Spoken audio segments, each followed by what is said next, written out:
जय हिंद दोस्तों, practical study में आपका स्वागत है। मैं अविनाश और आज इस वीडियो में बात करेंगे सरकारी नौकरी, प्राइवेट नौकरी। नौकरी किसी भी क्षेत्र में आप हैं तो नौकरी के क्षेत्र में समस्या कब आती है, परेशानी कब आती है, इसके मामले में। तो कुंडली का दशम स्थान कर्म स्थान होता है, कर्म का आपका दशम भाव होता है। दशम भाव से आपका सरकारी नौकरी, सरकारी सत्ता, सरकारी पद, आपके अच्छे कर्म, आपके बुरे कर्म, सब दशम भाव कर्म का माना गया है।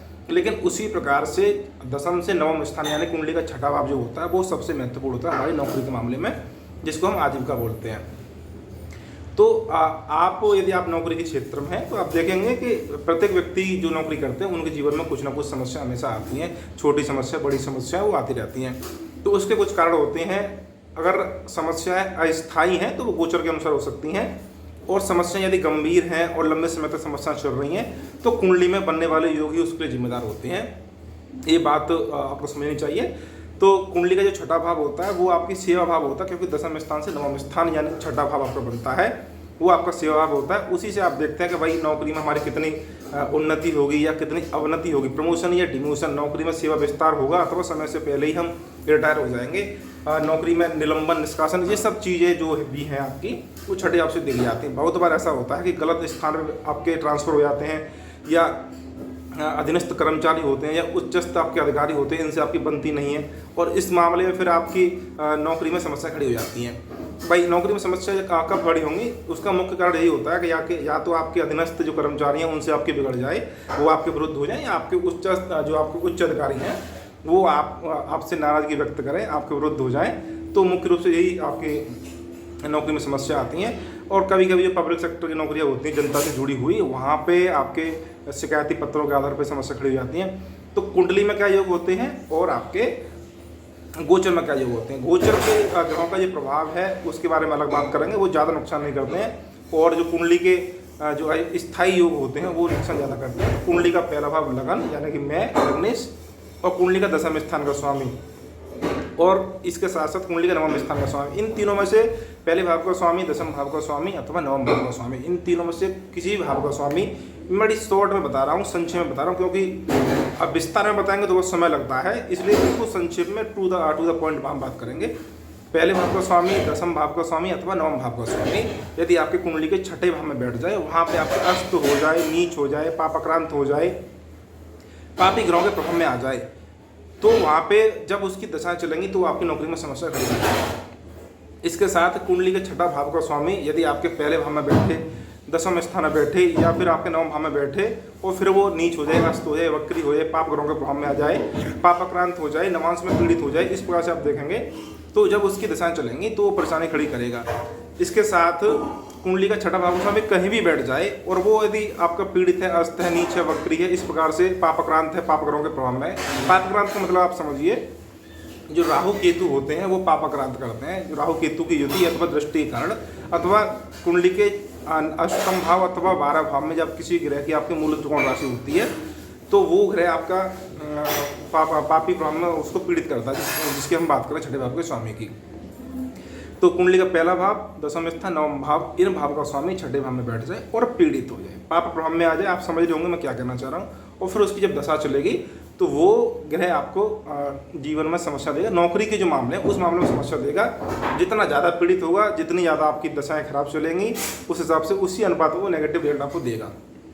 ये दशाओं के आधार पर हो गया। लेकिन कुछ मामले ऐसे होते हैं कि कुंडली में दशाएं तो शुभ चल रही होती हैं, लेकिन गोचर एक ऐसा आ जाता है, अशुभ गोचर इसको बोलते हैं, वो जीवन में उथल पुथल कर देता है। क्योंकि ऐसा माना जाता है कि जो आपकी कुंडली में योग होना चाहिए, फिर दशाएं होनी चाहिए, फिर उसके अनुरूप आपका गोचर होना चाहिए। लेकिन जब आपका कभी कभी ऐसा होता है कि दशाएं शुभ रिजल्ट देने के संकेत करती हैं, गोचर जब अशुभ आ जाता है तो शुभ फल हमको देखने को नहीं मिलता है, क्योंकि गोचर अशुभ आ गया। बिना गोचर के शुभ फल आपको देखने को नहीं मिलेंगे। तो जब आपका गोचर अशुभ आ जाता है तो वहाँ समस्या खड़ी हो जाती हैं। तो गोचर अशुभ आप कैसे देखेंगे, जब मुख्य रूप से पापी ग्रहों में जो पापाक्रांत जो अशुभ फल देने वाले ग्रह हैं वो आपके राहु केतु हो गए, कुंडली का अष्टम भाव का स्वामी और 12 भाव का स्वामी। यदि इन भावों में किसी भी ग्रह की मूल त्रिकोण राशि पड़ती है, यानी अष्टम भाव में किसी ग्रह की मूल त्रिकोण राशि पड़ती है अथवा 12 भाव में किसी ग्रह की मूल त्रिकोण राशि है, तो वो जो ग्रह बनेगा वो बहुत ज़्यादा अशुभ हो जाएंगे।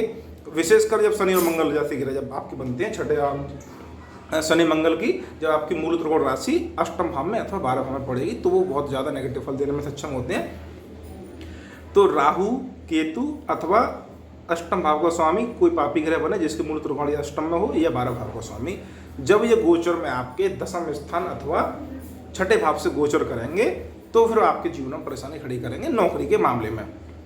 अब इसमें एक चीज़ देखने वाली ये होती है कि भाई ये समय लंबा होता है। जैसे राहु केतु गोचर हम देखेंगे तो वो 18 महीने चलेंगे, तो ऐसा तो है नहीं कि समस्या आपके 18 महीने ही चलेंगी।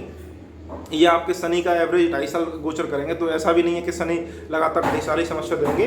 ये तब की स्थिति है जब आपकी दशाएं भी शुभ चल रही हों और गोचर नेगेटिव आ जाए, और अगर आपकी दशाएं भी नेगेटिव हो गई और गोचर नेगेटिव हो गया तो फिर नुकसान ज़्यादा उठाना पड़ेगा।